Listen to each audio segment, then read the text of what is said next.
Ya teman-teman, jadi semalam aku dapat DM ya dari Pak Ustadz ini. Jadi aku sebenarnya kalau bahas halal haram atau judi atau tidaknya di trading ini, aku malas bahasnya teman-teman, karena itu bukan ranah aku. Aku hanya orang biasa, aku bukan siapa-siapa. Tapi di sini aku boleh dong ya, bukan klarifikasi sih, mengutarakan pendapat aku ya. Aku hanya orang awam.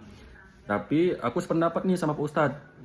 Kalau memang di trading ini, di saham ini, ya penuh dengan ketidakpastian. Benar, ya. Memang di trading ini semuanya tidak pasti, tidak ada yang pasti, Pak Ustadz ya, teman-teman semua. Tapi aku ingin mengutarakan, bertanya, memang kan apakah di dunia ini ada yang pasti? Ya, kalau ada orang yang bilang ini pasti, bikin ini pasti. Nah, itu namanya kan tukang ramal. Itu haram atau halal kalau kita mengikuti kata dia. Nah, gitu ya, itu pertama.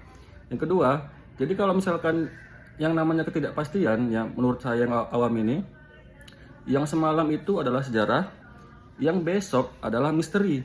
Karena ketidakpastian itulah Tuhan menyuruh kita untuk berikhtiar. Kita sudah berusaha, kita sudah berikhtiar semaksimal kita. Ya apa yang terjadi ya sudah, itulah yang ditakdirkan sama kita, ya kan? Kalau udah ada yang pasti nih, ya kita nggak usah capek-capek berusaha gitu. Kita udah tahu besok nih bakal gini, ya ngapain kita usaha, ya kan? Nah yang kedua, kalau dibilang buat rugi, ya gini aja deh, ya aku kasih analogi yang gampang buat teman-teman. Kita bikin analogi, kan kita buat yang halal nih, yang bahasa sederhananya kita usaha buat coffee shop ya. Kita buka coffee shop itu kan kita sewa tempat. Ini perbandingan aja ya, kita sewa tempat 1 tahun itu bilangnya 100 juta gitu kan, yang kecil-kecil.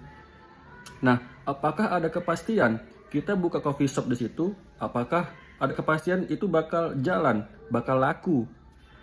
Kalau ada, gue mau gitu. Nah, kalau ada kepastian, lu kalau buka di sini 100% jamin lucuan, coffee shop lu rame, aku mau.